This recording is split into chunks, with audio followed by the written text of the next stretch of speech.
Thanks to Jersey's Sports Zone, and Volpe makes almost the identical play. At home, they call me Big Al, and I hit dingers.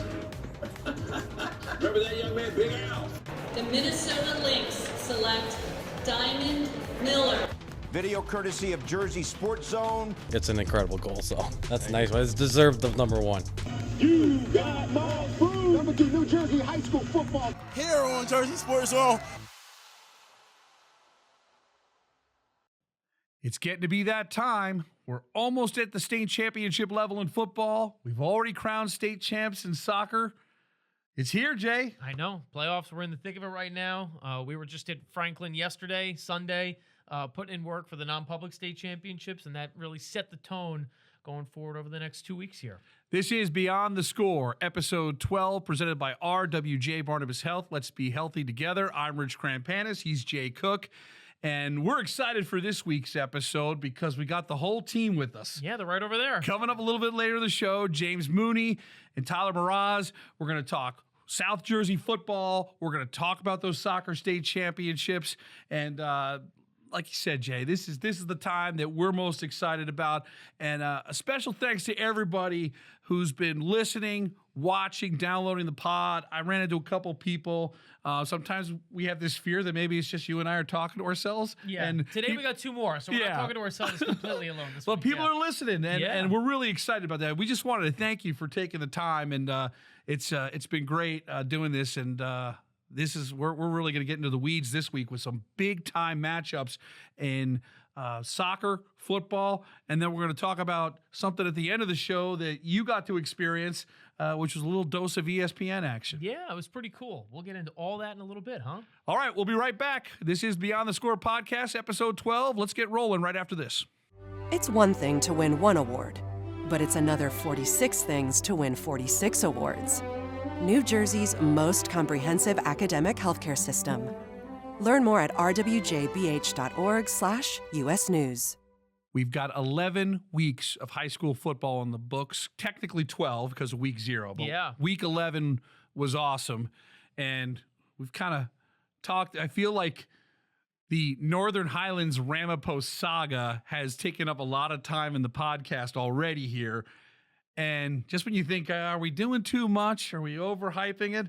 Northern Highlands and Ramapo remind us that this is one of the great football rivalries. Heck, forget about New Jersey. I think, it's up there with anything on the East Coast. This has been unbelievable. You were there again, Jay, and it happened again. Another instant classic. Yeah, we left it out of the podcast last week on purpose because it's like we joked. We could have just copy and pasted what we said and slipped it in, right? Like we could have it would have fit right in. But yeah, look, I knew we were going to talk about it this episode, and what happens? You get another all-time great game between these two. Overtime, 21-21 going into OT. Highlands is playing great defense. The run game was on. But Ramapo just, they did just enough to win. The 5th straight win for Ramapo over Northern Highlands in this rivalry. It's always so close. It was a 1-point game. They've been 1-score games going back the last number of years. So, yeah, just a great high school football game. All right, so I got to ask Coach Cook. We're in overtime. Ramapo scores first. Then Northern Highlands gets it in. Northern Highlands says, hey, we're going to go for 2 in the win right here. It would have started happening in the next overtime, right? I mean, take me through that play call, and then ultimately the big play, right? The Ramapo defense makes that one play that is the difference in this epic ball game. Highlands was going for the win the entire 4th quarter. If they went and scored, if they went for it, they were going for it no matter what. Their foot was on the pedal. They went for it on 4th and 6 at at the Ramapo 19 with a minute left in the game. They didn't want to kick a field goal. They wanted the kill shot. They wanted to go and beat Ramapo decisively. So when they go for it on 4th and 6 at the 19, pass gets picked off. They're being ultra aggressive. They wanted to go on defense first in overtime. That was the choice. They got that. Ramapo goes down and scores. You knew Highlands was going to go and score. There was like no question. It was like Highlands had close to 300 rushing yards in this game. Chase Calarco was spectacular. Tucker Canning was spectacular. It's a two-headed monster right there. I mean, those guys are filthy. I mean, they're really so good. And the offensive line was playing fantastic. Carter Blattner, if nobody knows the name Carter Blattner, you got to bookmark it because this is one of the best juniors in the entire state of New Jersey. He was working at IHOP on Friday night because it was pancake after pancake. I mean, he was unstoppable. Just an absolutely dominant player. You can see why Power Fours are all over this kid. So Highlands punches it in with a Canning touchdown to make it 28-27. And I immediately pan over the camera to the Highlands coaching staff, and they're all huddled, and the offense is huddled. I'm like, yeah, this is the least surprising thing today that they're going for two in the win. We have seen this year the other side of this when you go for two in the win in the first overtime and you get it. St. Joe's, Montvale, Bergen Catholic. Nate Bailey gets in by the nose of the football. Joe's Peters Peters goes for two late in the game, right? Peters beats Joe's. This game, we saw a defense make a stand. That has got to be one of the toughest things to do is make a stand up against the wall in your own two. And look, Ramapo did a great job. They did a great job. Highlands ran the play. It was a direct snap to Calarco, Wildcat power, right to the left side, right behind Blattner. Ramapo had them loaded up on that side. They were very heavy. They stacked it up, and when it happens, I'm trying to figure out who gets to it, right? Like, a couple kids were like, I got it. I'm like, I got to take a look. I'm like, what Coach Gattuso said afterwards was it was just a massive humanity in that pile. And Joseph Yacis got in there and got the first hit on Calarco. I think he was even able to rip the ball out. There were so many bodies in the way I couldn't see. But what you did see was Northern Highlands not get into the end zone. And it's an incredibly tough way for Highlands to end the season. A team that lived and died by the run game this year. Their season ends on a running play. It was a tough way to go out. But you got to give credit to Ramapo, right? This defense has been so good all year long. Are they going to give up some points? Yes.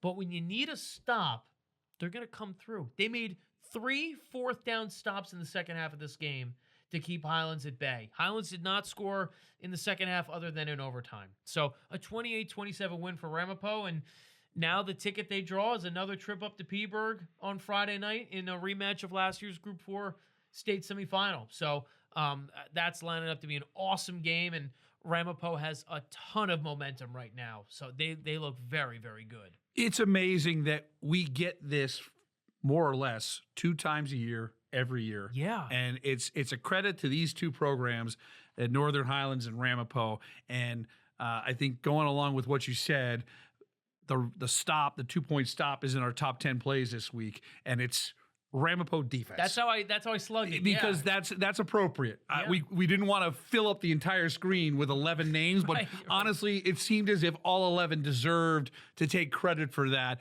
And when you kind of have that mentality at this time of the year, that's why you might have the chance to be practicing on Thanksgiving, which is the goal of every high school football team in the country. For sure. If you're practicing on Thanksgiving, that means you're still playing, and that's a really good thing. Yeah, it was a great game. On the other side of New Jersey, a little further south, we get another great game, right? You look at Holmdel and the Jack Cannon saga that has gone on this year. We talked about the 2 really talented dual threat quarterbacks, Seneca and Holmdel. Holmdel is they're on a warpath, huh? Yeah, they are, as advertised, one of the most lethal offenses in recent years in New Jersey. And it's one dude. It's Jack Cannon. Spectacular. And the dilemma for anybody who's going to have to figure out how to stop him is Seneca comes in and says, this guy's been running like crazy. He's so capable of busting open a big run. All right, let's jam up the box. Sure. Let's get 8 in there. We're not going to let this guy get going. 70-yard bomb to James Murphy, and James Murphy's just boop, boop, boop, boop. Yep. And you're like 2 plays in. Good thing the battery's up. Good thing the camera's on. It's 7-0. Like, you're like, okay, We played 23 seconds. It's 7-0. I have a 70-yard bomb for a touchdown.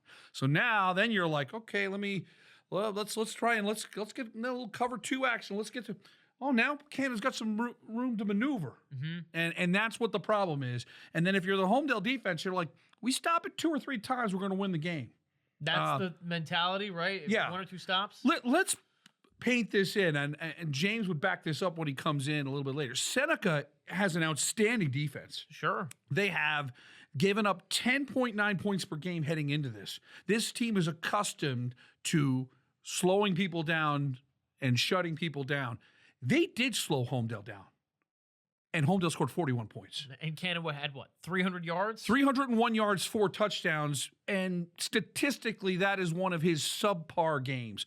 I sent you a clip late Friday night because, sometimes you look at stats, you go, okay, let me look at his completions here. I'm like, I want to show you one of Jack Cannon's incompletions. He threw this 40-yard dot that hit the receiver in the chest and the hand. It was thrown so hard, the kid in the cold weather, the kid didn't have a chance. Right, yeah. But I was just like, okay, that's what pros, that's like a pro throw right there. Yeah.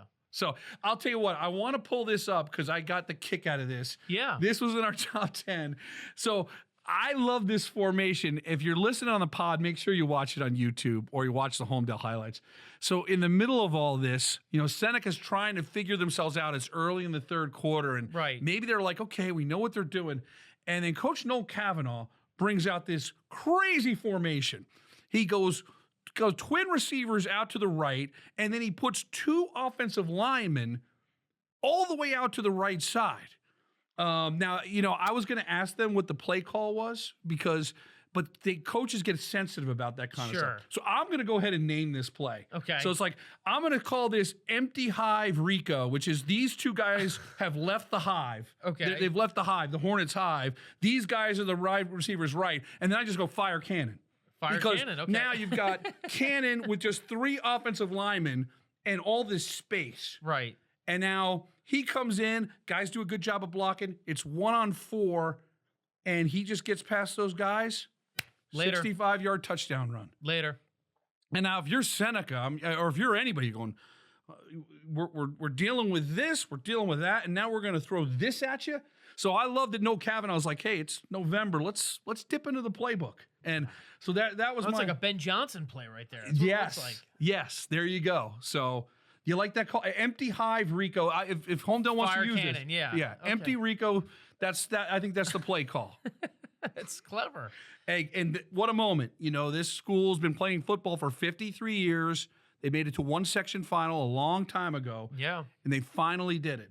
And it was fun to watch Jack Cannon, who's very locked in and very focused all the time. When you score 113 touchdowns this year, 113. For Holmdel. No, him. Jack Cannon. Jack Cannon has 113 touchdowns. Do I have that right? No, I think that's career. That's career. Yes, that's career. I feel like it's been this season. Right, yeah. 113 for the career. You're exactly right. Right, yeah. And he's used to this, as he just wanted to get his hands on that trophy. He was so excited. Right. And Coach Cavanaugh said it like, okay, he's got all the stats, and down the road there might be some kid who's a freak who's going to break records, but he's a legend now because he did something that was never done before at Holmdel. And I don't know, I don't want to bum people in Holmdel out, but it might be another 20 or 30 or 40 years before it happens again. Yeah, look, as somebody from Monmouth County, Holmdel traditionally not known as a football power, known as a tennis and golf school. Yeah, honestly, I mean that's just the reality. Yet what Holmdel's done this year is unprecedented. They're having one of the best years, the best year in school history, and they still have more to come, right? That's the big picture, is like now you got this thing that you've never had before, and now can you get greedy? I know we'll have James come in. Maybe we'll talk a little Holmdel Cedar Creek, but Cedar Creek Holmdel's a tremendous state semifinal. The way Cedar Creek won that ball game against Mainland was something else. But why don't we get James in here so I don't jump too far ahead? Yeah. And we'll talk to James Mooney about some South Jersey football. And we're just getting started here. Again, we're the nitty-gritty of the season, and we're breaking it all down. We'll be right back with more of the Beyond the Score podcast. ACI Medical and Dental School in Eatontown is celebrating 20 years of new beginnings and 20 years of new careers. Start your new career as a medical or dental assistant in less than 4 months. From a talented faculty and staff to state-of-the-art equipment and training, ACI's medical and dental training programs are designed to help students succeed. Registration is open for day and evening classes. Visit aci.edu to begin your healthcare journey. Dream big, they say. We say dream bigger. Over 3 million square feet of bigger, so you can plunge deeper. Play in the snow longer. Wonder greater. Pose with your friends sillier. Shop with your family happier. Make every meal tastier. And float higher than ever. Whatever your dream is, come live it big time at American Dream. Welcome back to the Beyond the Score podcast presented by RWJ Barnabas Health. Jay, a great chance for us to shine the spotlight on South Jersey football. We've got this very rare day on the calendar where there are no games going on in the entire state. It does not happen often. It doesn't happen often. That means we can bring in our guy, James Mooney, who does a tremendous job anchoring down our South Jersey football coverage. And James, what a fall it's been. We try to talk up South Jersey because you can't help but not notice what these guys are doing. It's been a great year in South Jersey. Yeah, it really has. Really has. It's the most wonderful time of the year. You get to see all the hard work that we saw these guys put in August pay off. Just can't beat playoff football here in New Jersey. It's so good. We look at the state semifinals now. That's the round that we are in. And I saw a tweet from one of the coaches. I don't know if it was which coach it was specifically, but he said South Jersey represent. And the amount of South Jersey teams that are in command going into the state semifinal round is staggering. And there's some of the best teams, right? I'm looking at it here. Winslow, who has been incredible this year in New Jersey competition, hosting a state semifinal. Kingsway and Washington Township is sizing up to be one of the games of the year in South Jersey, a repeat. You have seen these teams up close.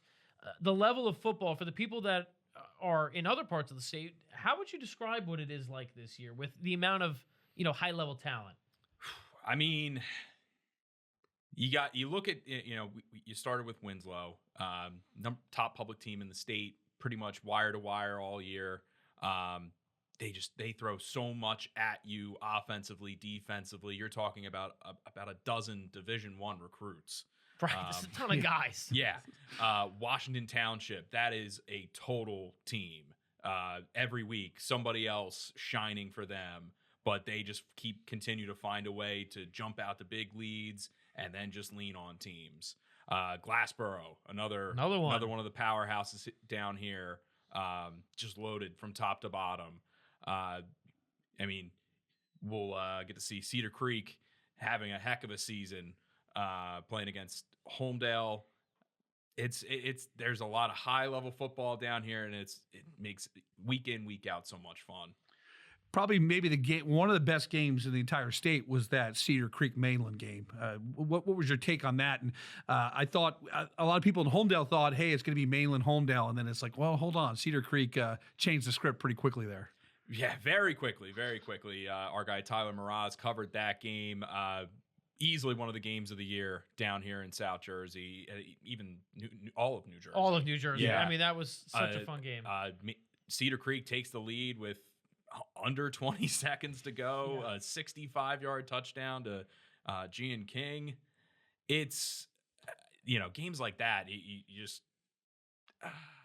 kind of marvel at it, right? Yeah, you marvel at it, and what I'm sure you can ask Tyler when he's on, just how nutty that game got, all the crazy breaks, mainland. Nate Cashy hits a 41-yard kick.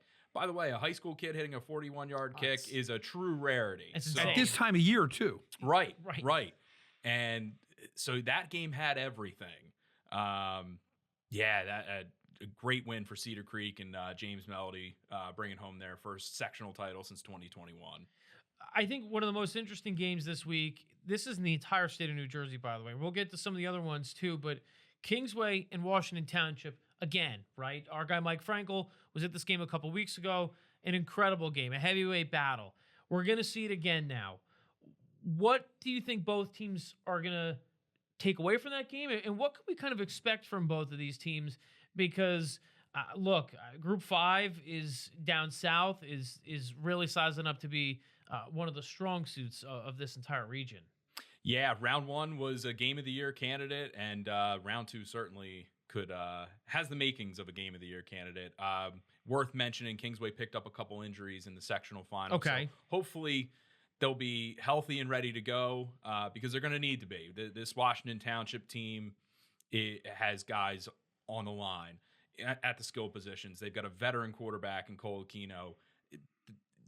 There's not much you could ask for, not much more you could ask for in a high school football team from top to bottom. But Kingsway is a tough, gritty football team, also has a veteran quarterback in David Orovets. We'll see what I'll be curious to see what they change up from the last time around. They're very, familiar with each other. That game was, maybe just about a month ago. So yeah, that is certainly high up on our priority list this week. We're excited. The only game in the state on Saturday is Winslow hosting Brick Memorial. I've been trying, James, to talk myself into thinking that Brick Memorial might be able to give Winslow a game. But it seems like every time I watch your Winslow highlights, I start going, oh, man. But I'm still going to hold out a glimmer of hope. We had Jason Lahara on the podcast. He had an incredible touchdown run that was on our top 10. They beat Middletown North 28-0. They've got an elite receiver in Nizier Matthews. Whitaker's a great running back, and then Trey Talmadge is an outstanding defender. With all that being said, I think they need a perfect storm for this game to be close. That's where I'm at. I know you and I have talked about it a little bit, but that Winslow team is just an absolute juggernaut. Yeah, they're a different animal. Like I mentioned before, 12 Division I recruits at the moment. There's more to come. There's more to come. Bill Belton and his staff are developing these guys into some just tremendous athletes. I got a chance to see Brick Memorial a few weeks back against Southern, and they're as advertised. You got to be pretty good to win a sectional championship and make it this far. So I don't want to discount anything they've done this year, but I find it hard, having seen Winslow as much as I have.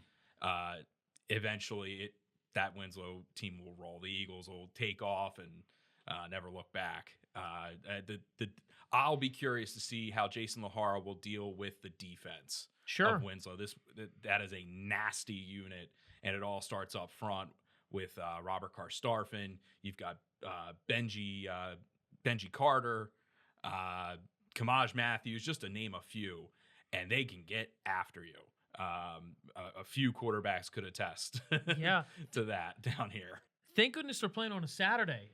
I mean, we should have, sent out a PSA to athletic directors, guys, let's play more than one game on Saturday. Yeah. Now, look, I get the advantage of, you're going to be playing on Friday in a week in the state final potentially, so nobody wants to be a day behind. I understand all that, but, shout out to Winslow for playing a Saturday home game in the state finals. We can actually, in the state semifinals, we can actually get to you and get a great game. So, they always play on Saturday, so that's a big win. Always helps. It Always does helps spread things out a little bit. Gives us a chance to get a camera there and cover these teams. Yeah. Shout out to Winslow. We love that. Group 1. We talked about Glassboro a little bit.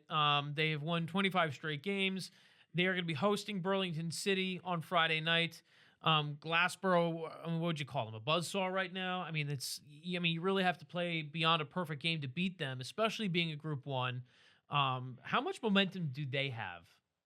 They have all the momentum in the world right now. I mean, 25 straight games, and they've just been steamrolling their way through this season, especially. They'll get it'll be an intriguing matchup with Burlington City. We want to mention, first sectional title in 46 years. Wow. Shout out Burlington City. Yeah, Burlington. All right. One of their best seasons in quite some time, led by Dante Davis at running back, coming off a 200-yard day against Shore in the sectional final. But the question is... right. See, this seems like the Brick Memorial Winslow argument again. Right. Yeah. And that's just a testament to how good those teams have been. But anything can happen at this point in the year. You never know. But Burlington City will be ready to go for the biggest test of their season against the defending Group 1 state champs. You're going to have to pack a lunch. Yeah, you are. We look at some of the other games, too, we've got this week. We're going to get into the non-publics in a little bit in the next segment about, how we're going to, cover those games and what we're excited about. But some of the other state semifinals this week, you've got West Morris and Old Tappan meeting in the Group 3 state semifinal. You look at these two teams, I had to count it up over the weekend. I think there's 4 or 5 undefeated teams left in New Jersey. 2 are in the Group 3 state semifinal. 12-0 West Morris and 11-0 Old Tappan. Look, I saw Old Tappan beat Northern Highlands, which, as you know, that continues to age well. And I think when you're talking about the slate, I think the 2 games that are the most intriguing on the public side are the Kingsway Washington Township game and this game. West Morris is a team. It's hard to fly under the radar when you've been as dominant as they've been. But I feel like maybe we need to apologize that we haven't talked enough West Morris. And now, hey, you're here and we're going to. So that's the part where we're like, yeah, let's get another really good look. We got them against Morris Knowles in maybe the highest scoring game in that rivalry's history, right? I mean, it was an insane game. But, it's funny when we had our discussion here before over Caesar salads of where we're going to go. We started with, we're going to Kingsway, Washington Township, and we're going to West Morris, Old Tappan. We're going to build everything else around that. And I think this is going to be a great ball game. It is going to be an awesome ball game. Old Tappan, we talk about buzzsaws. Old Tappan has been that this year. They beat Ramapo. They beat Highlands. They have beat everybody in their way. They are the defending Group 3 state champions. Everything is going right for Old Tappan right now. But West Morris, man. Yeah. They are so tough and so physical. The ground game is their story. They have thrown the ball less than 40 times this year. Less than 40 times. Jalen Parker, he might have thrown 40 passes in every single game this year. Right? I don't think he's needed to throw that much. He's maybe pretty not. Efficient, but that's fair. Okay, that's fair. Yeah. But you talk about a pass-happy team in Winslow, right? They love to throw the ball. West Morris, they could, if they didn't have to throw the ball, they probably wouldn't. So you're telling me we're not going to see West Morris in the spread, empty backfield, and we're going to just start throwing it around? That's not going to happen? Maybe if they want Tommy Borgia to demolish somebody in front of them. Tommy Borgia, a kid that we profiled in the preseason in our Camp Countdown series. I got to talk to Tommy in the preseason when I went up to a scrimmage. A-plus kid, Princeton commit, just an absolute nightmare in the trenches. This kid is the motor of West Morris football. He's an awesome football player. Everything runs through him. The defense swarms around him. He leads that unit. The offense, he is the point of attack up front. He is an absolute monster. So if West Morris is going to go to Old Tappan, 6 o'clock Friday night in Bergen County, and beat Old Tappan, Tommy Borgia is going to be a big reason why. So, look, 2 of the last undefeated teams in New Jersey going up against each other. It's that's going to be an awesome matchup. You got me hyped up for this game. Look, I'm excited. If I wasn't going to be at Bergen Bosco, right, this is the game that I had circled. It was a foregone conclusion. I've been waiting for this game. So we will be there. The other one we're going to go to as well, Group 2 state semifinal between Shabazz and Westwood. Shabazz was in a concerning spot last week, down against a Madison team. Great job by Madison. 7 seed, make it to the section final. They were right there. They did an awesome job. Madison did a fantastic job. Look, Shabazz has got the guys to, when you need to rally, they did that. And, Westwood, another talented team, Steve Klein, the motor of that offense, they have just continued to be, the bread and butter, one of the best publics in North Jersey year after year. So the winner of that game will play the winner of Camden and Haddonfield. We already know that this game is going to be one of the last state finals of the year because Camden, Haddonfield, and Shabazz all play on Thanksgiving. So no matter how it plays out, this is going to be one of the last state finals of the year. Camden, a dominating win over Wall. Haddonfield going out last week and winning a sectional final too. what can we see from these two teams? I don't know if we're, how this matches up, how these teams match up against each other, but what do you think about Camden and Haddonfield? Well, first I'll say, I think no matter what, we're going to get a very fun Group 2 state final. Oh, yeah. On the final day of the year. Yes. You're going to be looking at that's going to be a hard-nosed football game. A lot of running of the football, ground and pound. Both teams are going to get after each other. That is going to be a very, very fun game on Friday night. Yeah, we're looking forward to that. I mean, the state semifinals this year are so good. Again, a couple Saturday games would have really done us a huge solid, man. It really would have. It stresses us out because we're going to miss a few of these semis, and we want to be there. Desperately. We can't split our atoms any more than we are right now. And the other thing is, this time of year we got to have our, we don't want to have a new guy coming in there and Johnny Home movies it, and we're shooting bad. So I feel like I got Passaic Tech. I feel terrible. Like we want to go to that game. We're making tough choices here, and so we're gonna get to as many as we can. I wish we had a couple more Saturdays. James, thanks for stepping on with us.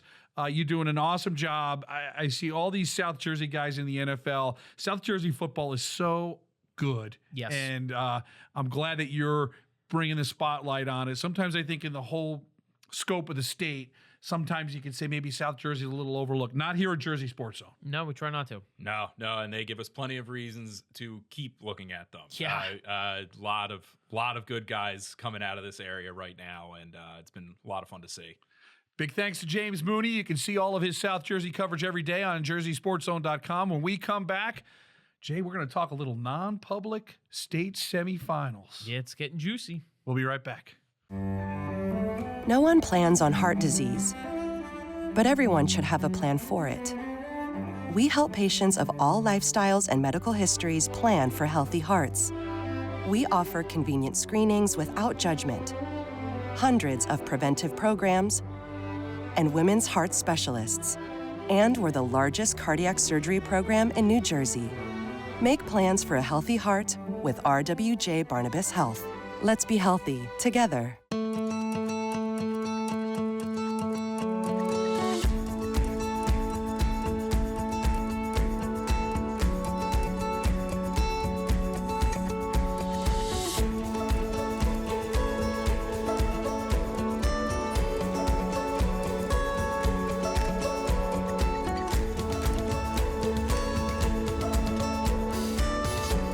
You're there for them. We're here for you. Get back the life you love. I mean, right now, Rich, we look at the top 5 teams in New Jersey high school football. 4 of them are playing this weekend in the non-public A state semifinals. It is on a different level right now in North Jersey. These teams are all hot. They are all itching to play each other again, and we're getting 2 fantastic rematches from earlier this year. Every once in a while, I got to pull the boss card, and everyone wants to see Jay at Bergen and Bosco and all.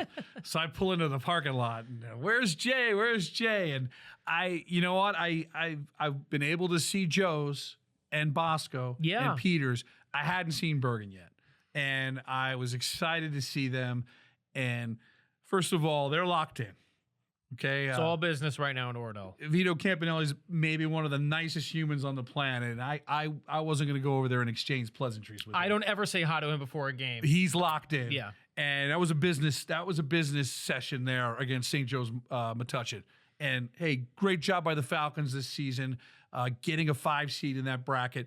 But I was able to see a Bergen team that was all business, and the guy that we keep talking about is Trey Taliaferri. Mm-hmm. And seeing him in person, I think the Trey Taliaferri from week 2 or week 3, we're seeing a different kid right now. 29 touchdown passes, 1 interception this season. And he was throwing dots all over the field. Now, we got the pass there at the end when the game was over to make it 42-0 to Hammery. Yeah. That was, would have been the number 1 play if this guy didn't shoot the greatest soccer goal probably in the last 10 years. Just unbelievable. So, you've got Bergen Catholic with a chip on their shoulder.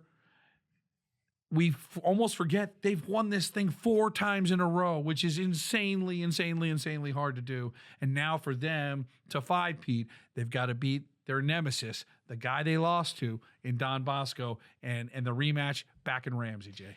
It's, all sizing up like the last time this happened.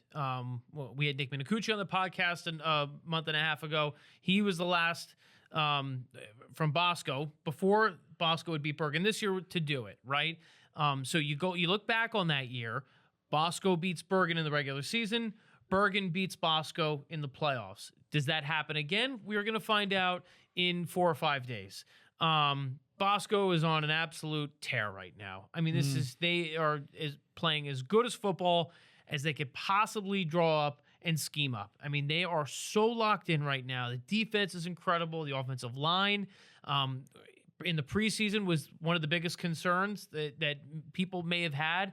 These guys are so good and so physical. Rhett Morris is one of the nastiest high school football players, and that's a compliment to Rhett. Oh, yeah. I ran into him at the Panera and Ramsey the other day, and I saw him before the Joes game, and the Bosco guys were scouting him out. And, the nicest kid in the world, but my goodness gracious, you get in that football field, and he's going to rip your head off.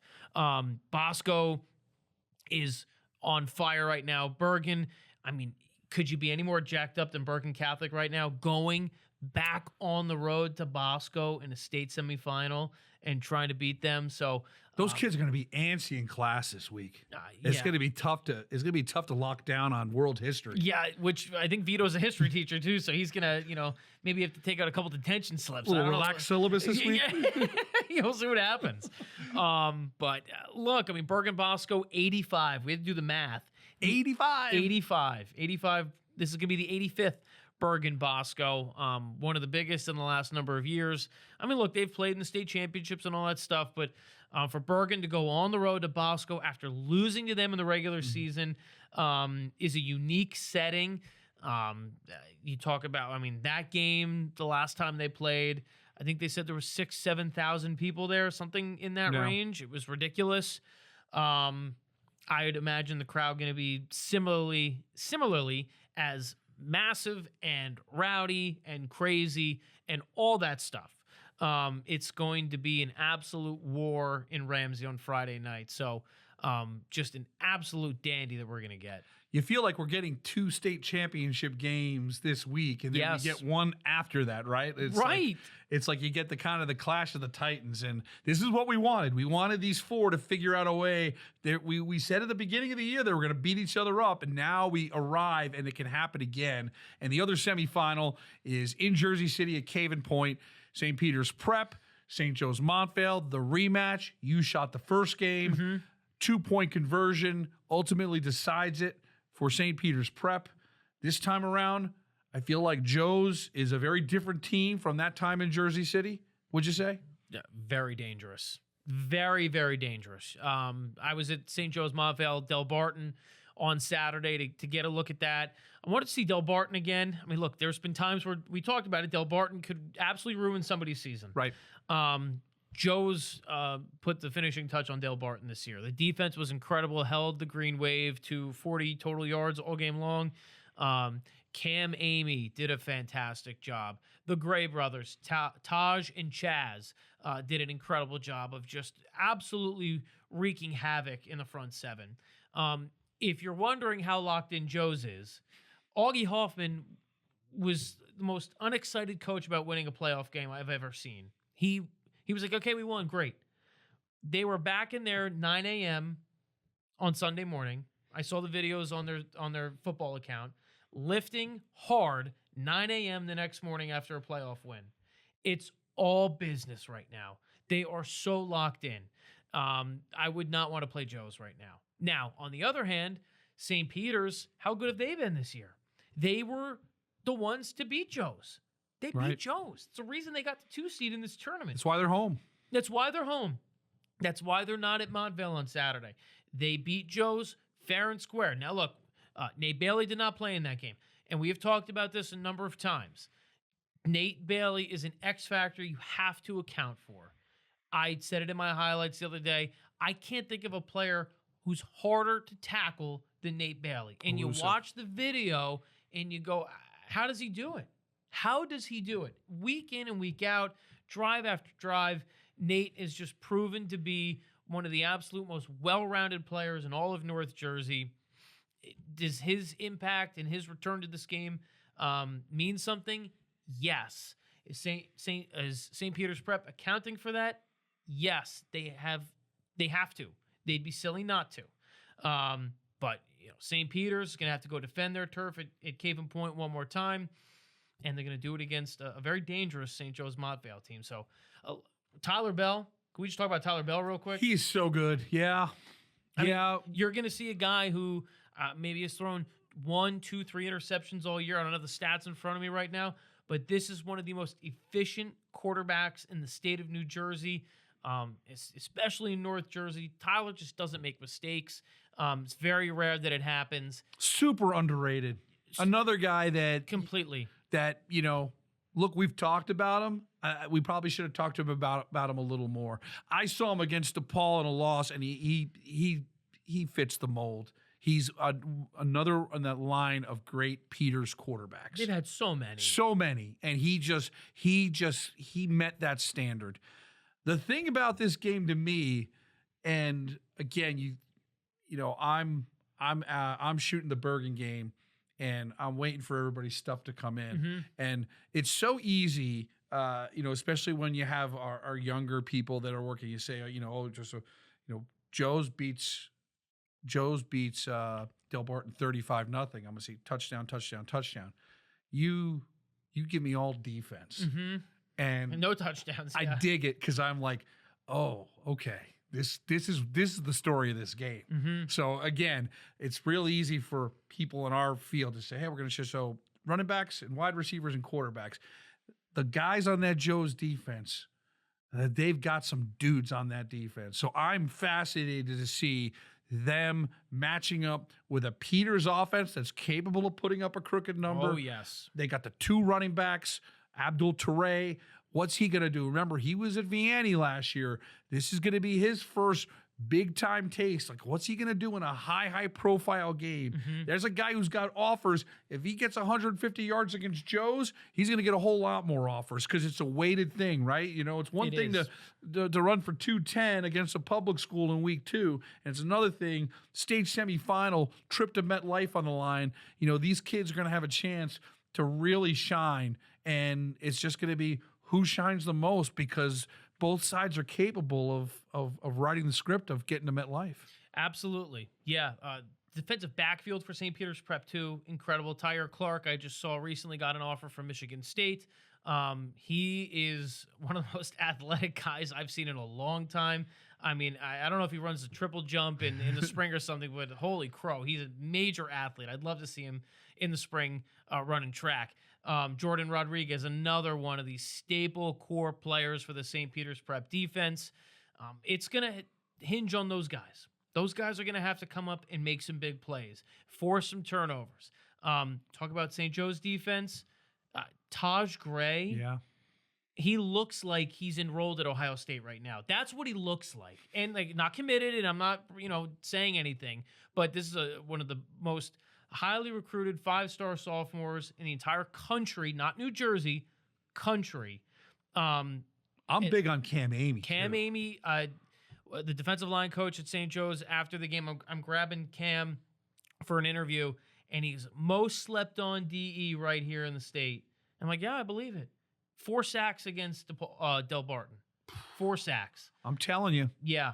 And the one, he demolished the right tackle. I mean, just sent him into orbit and came home for a sack. So when Cam Amy's playing well and the Gray brothers are playing well, Joe's is a load to handle. So this is going to be an awesome game, and I'm excited you're going to be there to see it, the rematch. I'm ready. Caven Point, 6 o'clock Friday. Jay will be at Bergen Bosco. I'll be at the big St. Peter, St. Joe Montvale game, and then we'll find out who are the last 2 standing in what we think, honestly, is one of the best conferences in America. It's no joke. I feel like I can say that because I've covered high school football in a bunch of different states. I haven't been to Florida or Texas or Cali, but or Ohio or PA. But that league right there, they don't disappoint, and the level of play is exceptional, and it's a treat for all of us to witness it and see what's going to happen. So get ready for big Friday night football. We come back. Let's talk a little soccer. We got the state champions for the non-publics in the books. Our guy Tyler Mroz joins us when the Beyond the Score podcast continues. It's really nice to be in a situation, in a place where there are very good people who take good care of people. Orthopedics it's not about saving lives, it's about saving quality of life. A lot of people, we live high stress lives, so if you tell someone they can't do something for whatever reason, that's pretty traumatic. I really take pride in trying to be empathetic and trying to put myself in every patient's shoes. I want to take care of people like I'd want to take care of my family. And I think that when you do that and give somebody that family feeling and give them your honest opinion for what you would do, they value that. It's time for another Blast from the Past, brought to you by the Heldridge, New Brunswick's only 4-star hotel. Welcome to Blast from the Past, sponsored by the Heldridge. I'm Tyler Mroz. As a true freshman, Lotzier Brooks is 5th in receptions and receiving yards for 10th-ranked Alabama. Back in 2024, Mike Frankel saw the Millville alum go off as the reigning Zoneman Trophy winner scored 4 times in a showdown with Mainland. Third quarter, the game starts to turn in favor of the Bolts right here. Millville stuffs this run to the right side, and the Bolts are able to strip the ball loose. Brooks picks it up, and that means see you later. A strip 6, 55 yards on the return. Millville back in front, 13-7. Later in the third, the Bolts in the red zone. O'Connor to Brooks. Are you kidding me? That's not even fair. Good coverage on the play, but Brooks is just different. An 18-yard touchdown catch. Take another look. Wow, 20-7 Thunderbolts. Blast from the Past is brought to you by the Heldridge, New Brunswick's only 4-star hotel and a preferred hotel of Rutgers football fans since 2005. The Heldridge helps you make the most of your game day weekend, providing premium accommodations in the cultural heart of downtown New Brunswick. Restaurants, bars, theaters, parks, museums, and more are only steps away. Whether you're traveling alone or with a large group, book your stay at the Heldridge and make the most of your game day weekend.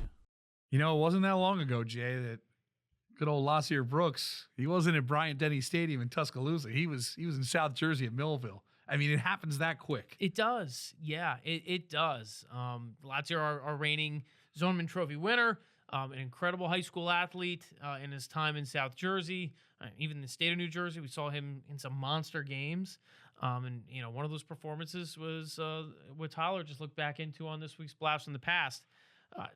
It's clear he's assimilated well, but, I mean, it's so cool to see, you know, Lotzier playing on Saturdays, huh?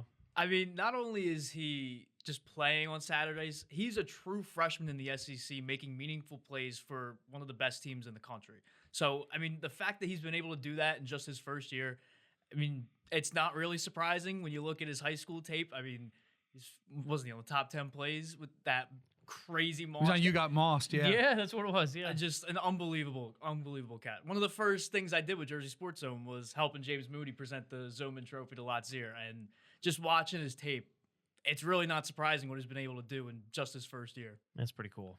Well, Tyler Mroz does a great job for us covering Mercer County. So we're going to dive into the state championships, but I do want to talk Mercer. Shout out to Princeton Orthopedic Associates. They're one of our longtime sponsors right from the beginning, and we're able to cover that area so well, and that's Tyler's primary beat. So I know that you've enjoyed it, and you got a little bit of work coming up this week because you got some big-time Princeton Ortho teams playing, right? You got Robbinsville guys and the Allentown girls. Yeah, I mean, I feel bad because I really haven't gotten Robbinsville. That was my first time getting them against Bordentown in the sectional semifinal. But they did get off to a slow start, but they are, in recent memory, one of the better Mercer County soccer teams. I mean, they've won 4 straight section titles, so it's not really a surprise that they're this far along. And they got a tough matchup against Seneca this tomorrow. So I'm very excited to get there. And then the Allentown girls gave us a heck of a golden goal. So I'm really excited. In the top 10 this week. Yeah, that's right. Very excited to see them going up against West Deptford on Wednesday. Buckle up.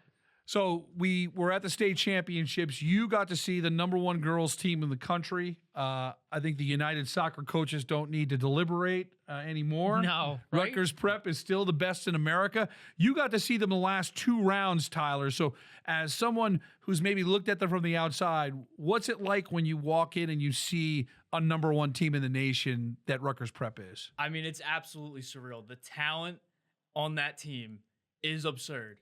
And looking at the 2 games I got from them, sophomore goal, junior goal. And then in the state final, 2 sophomores scored. Wow. So the future is so bright. And they lost Addison Halpern, the National Gatorade Player of the Year. Yeah. Incredible player. The #1 player in the entire country last year. She graduated. They still come in ranked as #1. You're like, okay, well, they lost an amazing player, and they're still #1 in the country. And you watch one half, and you see why. They are outstanding, and the future is bright for this Rutgers Prep team. They are going to be a threat and a problem for years to come. Definitely. They meet with DePaul again in the state championship. It seems like every year this is just like a foregone conclusion in non-public B. I think you did the game a couple years ago with PKs, a crazy game that Rutgers Prep won. I did the non-public B girls final last year, where Addison didn't even score, and her impact was like so massive, just the man marking and trying to keep her away. But this year, the story has been everybody else, right? I saw Rutgers Prep win by golden goal against Immaculata in a game where they were down early. They come back and win. It's Alexa Lee making a big play. It seems like it's somebody new every time. Just when you watch, you can see that depth.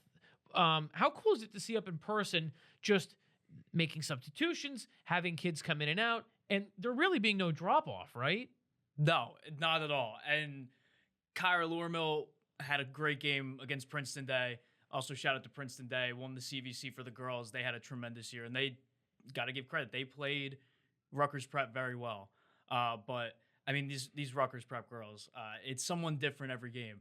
Alexa Lee, you had that golden goal, which was, that's probably going to make the goals of the year list. It's going to be up there. I would bet money that's going to make that list. Kyra Lormill in the Princeton Day game, she had a sick goal and she had an assist.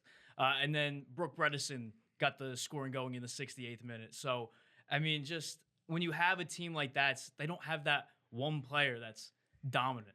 They have an entire team that's dominant. And they're young. They are so young, which is, and you got to give credit to the senior class. 4 straight state titles. So from the time they enrolled to the time they graduated, state titles. They're like the Wendy's 4 for 4. They're more reliable. 4 for 4. So, I mean, this is just, it's an absolute honor getting this, be able to watch them and to watch them in their peak form.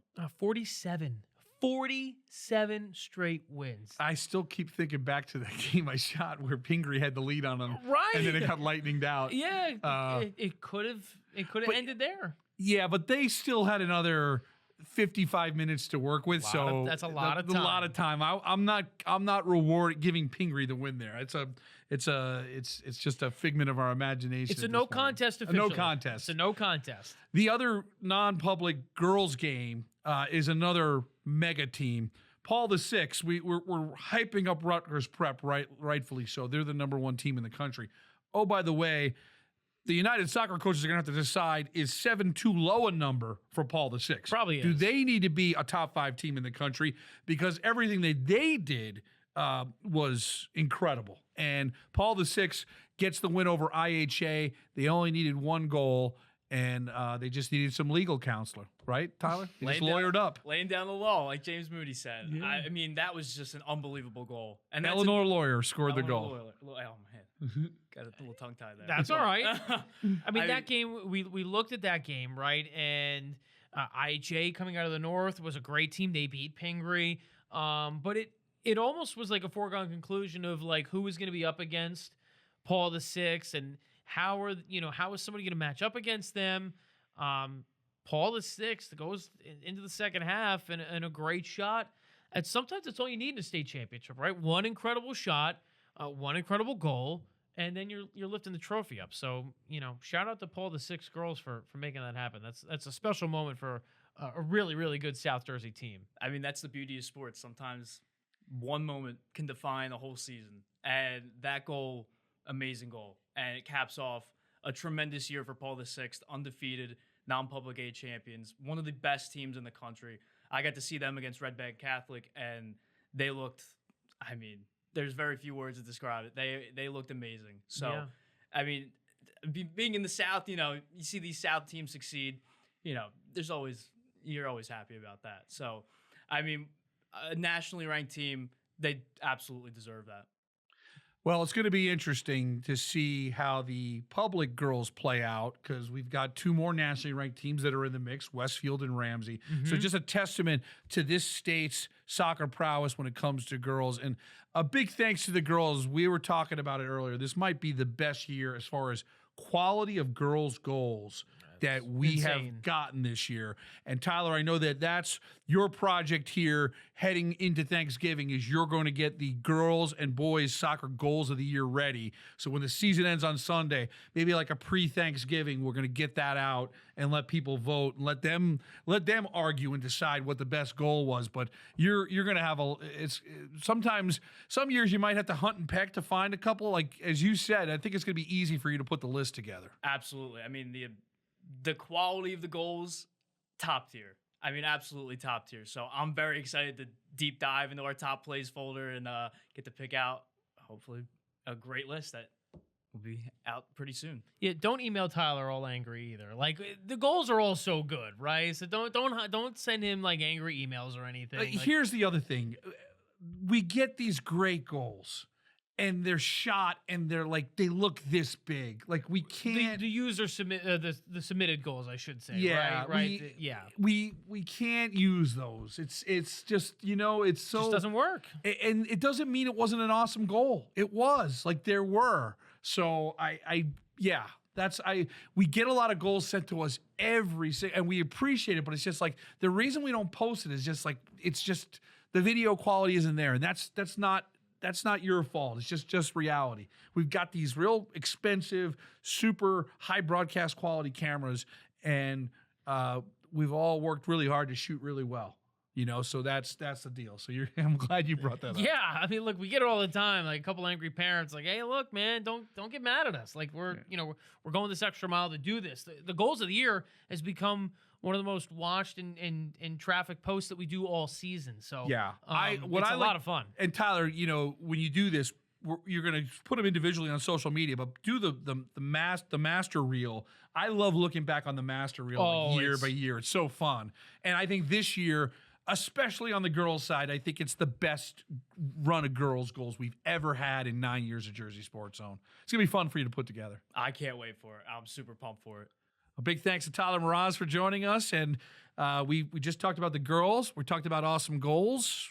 I think you might be able to have a little say in what an awesome goal is. Yeah, I think so. Yeah. Get ready. We're going to talk St. Benedict's Prep and the behind the scenes of what we do to get that goal to Bristol and have it make the top 10. We'll be right back. Comprehensive, academic, and award-winning. New Jersey deserves nothing less. Learn more at rwjbh.org/US News. Buffalo Wild Wings has teamed up with Jersey Sports Zone to honor high school athletes across the state with gift cards. We'll have Buffalo Wild Wings Player of the Game interviews all year long. Visit Buffalo Wild Wings locations in North Brunswick, Bridgewater, West Windsor, Flemington, Brick, and Toms River. A special thanks to the Munson Restaurant Group for supporting New Jersey high school athletes and Jersey Sports Zone. Well, Jay, the headline should be St. Benedict's Prep, #1 team in the country. Epic win against Pingree on Sunday that you were at Franklin High. They win the non-public A-State championship. They finished the year undefeated. I feel like the co-headline is what happened the round before, where you were able to capture a golden goal by Amadou Han against Del Barton that became the #2 play that night on ESPN SportsCenter's Top 10, which a couple of things here that I want to point out is that the job that you did shooting that goal, the quality, the video quality was so good. I appreciate that. That played a big role in that getting the eyes. What I love about watching an ESPN top 10 and you see Jersey Sports Zone on there is NBA, NHL. Yeah. You're seeing all these things with networks with millions of dollars of equipment and all this stuff. And then to see your goal right there with it and belonging, more than belonging. When it gets to like number 5 and number 4, you're like, are we going to get blown off here? Right. And then when you see it at number 2, but the job that you did shooting that was so exceptional. And we had James and Tyler on earlier in the show. We all can appreciate when we shoot a really good highlight. Sometimes there's a little bit of luck involved, but there's also skill. The way you followed that ball and the quality of that video was off the charts. I appreciate you saying that. Yeah, it was the quintessential bang bang play is really what it was, right? In overtime, a 2-2 game. Benedict is down a man. They've got 10 men. They play with 10 men for almost 40 minutes of this match. Who knows what's going to happen? I mean, Del Barton scored a goal with less than 2 minutes to make it a 2-2 game and send it to overtime. So I start rolling and I don't even touch the button. I'm just gonna roll for the next couple minutes and make sure I'm good. You never know what's gonna happen, especially with Benedict's. Mason Schuler, I mean, shout out to him. I mean, that huge credit. I could call it a pass. It wasn't an assist, but I mean, it was an absolute moonshot. He boomed it. I mean, that kid's got one of the best legs for a goalie I've seen in a while. That thing takes off, and Amadou, the ball gets over the defender in front of him. It bounces once, and I, quickly registering, okay, that's Han, and looks like he's like 40 yards away. So it's pretty far. Is he going to send it across? No, he just rips off the most unholy left foot shot that I've ever seen in my life.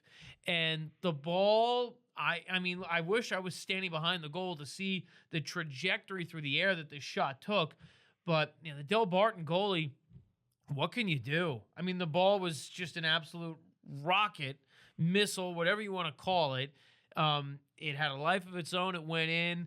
And absolutely one of the most insane goals I've ever seen live in person, I've ever shot. I'm looking at this top 10 list here. We're kind of reliving some of the memories of some of these moments. That was probably the best play I've ever shot. So, a really, really incredible moment. And so when you're going to go behind the scenes, Jay shoots this, goes on our group chat and just says, I think I just shot the most insane goal of my life. We're all, when we shoot as much as we all do, we tend to almost be a little reserved in, was this as good as I thought it was? You're kind of trying to be hard on yourself and things like that. And so when I heard Jay say that, I said, give me the clip raw right away. Mm-hmm. So Jay can focus on the story, which is getting that on social media and still putting his highlights together. I'm going to step in, stop what I was doing editing, and I'm going to go ahead and try and get this to ESPN. We've got enough of a relationship with ESPN right now because kind of ironically, about a week and a half ago, they contacted us and wanted your Kyle Monangai, Caleb Williams video. Right, we talked about that last week. Yeah. Last week on the pod. So we've got some people besides the assignment desk, which is kind of like the traditional way to do it. You got some different people who have dealt with us in the past and used video. And we are people that are, not going to cry wolf, okay? We're not going to show, some just regular goal and say, yeah, I got to put this on SportsCenter. Right. We, present it to them. We send it to them. And what was interesting was I sent it, and sometimes you might not hear anything at all.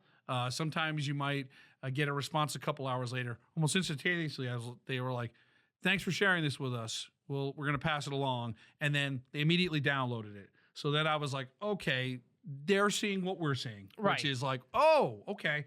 And, as I said to Jay, I said, let's hope that Victor Wembanyama doesn't break a backboard. Right. Let's hope Something that insane, let's hope that Connor McDavid doesn't do a 720 goal. Right. I said, maybe, this, you try and get optimistic. And sure enough, after Thursday Night Football and all that stuff, the next morning you watch the SportsCenter and bang, there it is at number 2. So we, again, try to not do it too much and because we don't want to, I think our credibility with ESPN is like, if they see it coming from us, there's enough people there that are like, okay, these guys, when they send us stuff, it's usually pretty good. Big Al, all these things. The ESPN saw your piece on Johnny Jackson, and a whole entire, kind of E60 story came out of that. So we've got a reputation with them that, we provide some good stuff. So that's kind of the behind the scenes. And again, it's I want Jay to focus on what he's doing. So I just kind of peeled off what I was doing. I'm trying to remember what game I shot that day, but I was in the middle. Ranny. I was at Ranny, and I was 90%. Ranny won 4-0. I was like 90% done with Ranny. I was like, I know everybody at Ranny wants to see this. I had already gotten the Ranny up on social, so I was in a good space. So I was like, let me peel off, let me get this out. And so we sent it out, and that's kind of what we try to do on our end to try and make things happen. You guys on social media, tagging SC Top 10 Sports, I think that only helps the cause. Definitely helps. Because they look at it and see it and notice it. So we appreciate you guys doing that. But it's fun for us because the thrill of these kids that get a chance to do this. So this is now the 8th time that a Jersey Sports Zone clip has made the SportsCenter Top 10. That's pretty awesome. Yeah. So the last one to get it was James, the Fisher Brogan, the Olympico kick. That was on October 9th, 2024. Oh, so not too long ago. That was recent. Yeah. And then we had 3 years. Now, I shot my man Gordon Ogden, who was... Wasn't this a scrimmage? It was a scrimmage against CBA, and I was doing a feature on... I was going to do a feature on CBA lacrosse because they were going to be good. Gordon Ogden plays long stick in college. He was playing goalie for some reason with RBR, and he had the most hellacious, lax goalie goal in a scrimmage. He pirouetted around literally the entire CBA team. Wild. And that was the number 8 play. We had the 3/4 ice buzzer beater from Chris Farinacci of Manasquan in the shore final. Right. You shot Jagger Zareta, the crossover at Rutgers. Yeah, over on a Ramapo kid. The kid's ankles I might have been broken, literally. Yeah, there was some ice after that game, yeah. You got the Mike Balzarati Del Barton hockey goal, which was off the charts. That was off the charts. I remember editing that in the parking lot of Aspen Ice while it's like snowing 3 inches of snow around me, and I'm like, I got to get Balzarati to Rich. I'm like, you're going to look at that goal right now. The hop deke. I don't even know what you want to call it. Just an incredible play by Michael, who was up for our Player of the Year that year. Number 3 play on SportsCenter. That was in 2019. And then before there was Jersey Sports Zone, I was pretty much on my own in Shore Sports Zone trying to build it up. I had not met this young man, Jay Cook, yet. He was not in my life. And I hearken back to this moment because I don't know if we would literally all be here if it wasn't for this moment. It was a hockey game, Freehold Township at Middletown North. Middletown Ice World's like the best place to shoot. Freehold Township had this kid, Julian Kislin, who was a D1 hockey player, was at Northeastern. I think he went off to Sacred Heart. He's probably still playing in the ECHL right now. He's a pro hockey player. He weaved around all 5 Middletown North guys like they were pylons, and then made this pass to Max Halverson, who scored. And I threw it up there, and I did the highlights, and it was one of those things, again, I was like, is that the best play I've ever shot in my life? I'm like, it might be.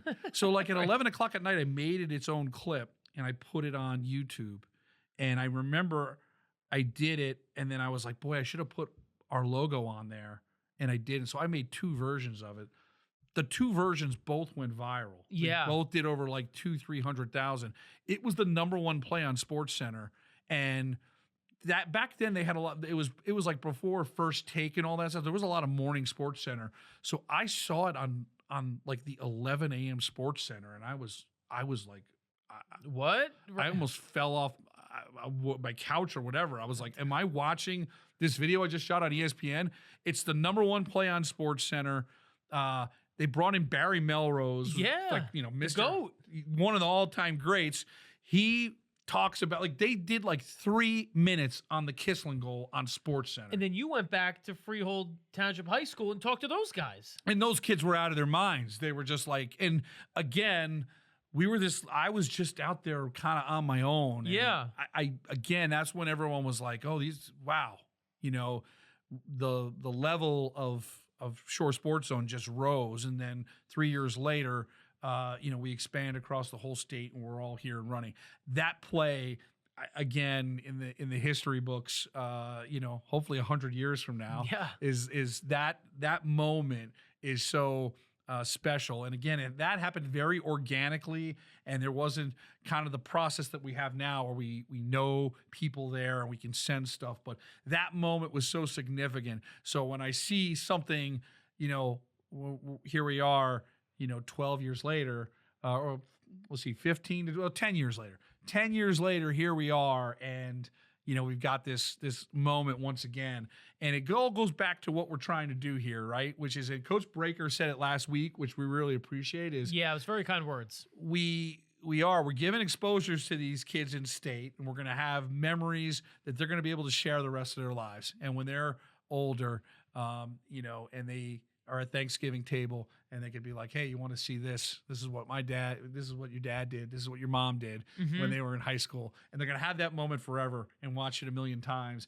And you get a chance to put St. Benedict's Prep, New Jersey, #1 team in the country, right there front and center on SportsCenter for the whole world to see. And there are people all over the country watching our stuff, consuming our stuff. Jay and I kind of experienced it with wrestling, where it was like a reality check where people were coming up and knowing who we were. It was a couple kids from Tampa Jesuit who came up to us at Escape the Rock. Escape the Rock. We were in another state, and we had kids from Tampa come up to us, and they were like, hey, you're the Jersey Sports Zone guys, right? And we're like, yeah, where are you from, man? And he's like, oh, we go to Tampa Jesuit. And I'm like, what the heck are you talking about? They're like, oh, we watch all the Blair stuff. We go to camps with the Blair guys. So they proceed to rattle off like 9 matches. The 5 biggest matches we've shot in the last 2 years. They're like, you were at Blairdale Barton. You were at Joe's Bergen. Yeah. And Jay's like, yeah. Like he was they were like literally running off a rundown. And so it's just so cool. And it's a reminder that